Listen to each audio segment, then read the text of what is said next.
Hi పిల్లలు, ఈరోజు మరో కథ వినబోతున్నాం. ఈ కథ భయంగా ఉంటుంది కానీ ఎక్కువగా భయపెట్టదు. ఈ కథ పేరు నీలి దీపం రహస్యం. సరే, ఇంకా కథ మొదలు పెడదామా? ఒక చిన్న పల్లెటూరి దగ్గర నీలికొండ అనే ఒక కొండ ఉండేది.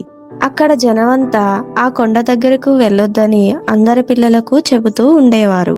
ఎందుకంటే రాత్రి అయితే అక్కడ ఒక నీలి వెలుగు కనిపించేది. అది భూతం వెలుగు లేదంటే మంత్రం అని ఊరి వాళ్ళు అనుకునేవారు. ఆ ఊరిలో మాయ, రవి, చిన్ను అనే ముగ్గురు స్నేహితులు ఉండేవారు. ఆ ముగ్గురు పిల్లలు చాలా ధైర్యవంతులు. వాళ్ళు అనుకున్నారు, మనమే నిజం తెలుసుకుందాం. ఒక అమావాస్య రాత్రి చిన్న దీపం తీసుకుని నీలికొండ వైపు వెళ్లారు. అప్పుడే భయంకరమైన శబ్దం వినిపించింది. కొండ దగ్గరకు రాగానే సు సు అనే గాలి శబ్దం వినిపించింది. చెట్లు కదిలాయి, ఆకాశంలో మేఘాలు పరిగెత్తాయి. చిన్ను భయపడి అన్నాడు, మనము వెళ్ళిపోదాం. కానీ మాయ ధైర్యంగా చెప్పింది, భయం మన మనసులోనే ఉంటుంది. అప్పుడే నీలి దీపం వెలిగింది. అది ఒక పాత గుడి దగ్గర నుండి వస్తుంది. అక్కడ ఒక వృద్ధాత్మ కనిపించింది. కానీ అది భయంకరంగా కాదు, చాలా బాధగా ఉంది. ఆ ఆత్మ చెప్పింది, ఈ గుడిని ఎవరూ చూసుకోవడం లేదు.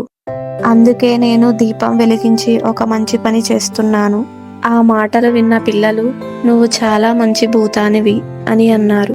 మాయ, రవి, చిన్ను తర్వాత రోజు ఊరి జనమందరికీ జరిగిందంతా చెప్పారు. అందరూ కలిసి గుడిని శుభ్రం చేశారు, పూజలు కూడా చేశారు. ఆ రోజు తర్వాత నీలి వెలుగు మళ్ళీ కనిపించలేదు. ఆ ఆత్మకు శాంతి లభించింది. ఈ కథ నీతి: భయం కంటే ధైర్యం గొప్పది. మంచి మనసు ఉంటే భూతం కూడా మిత్రమే.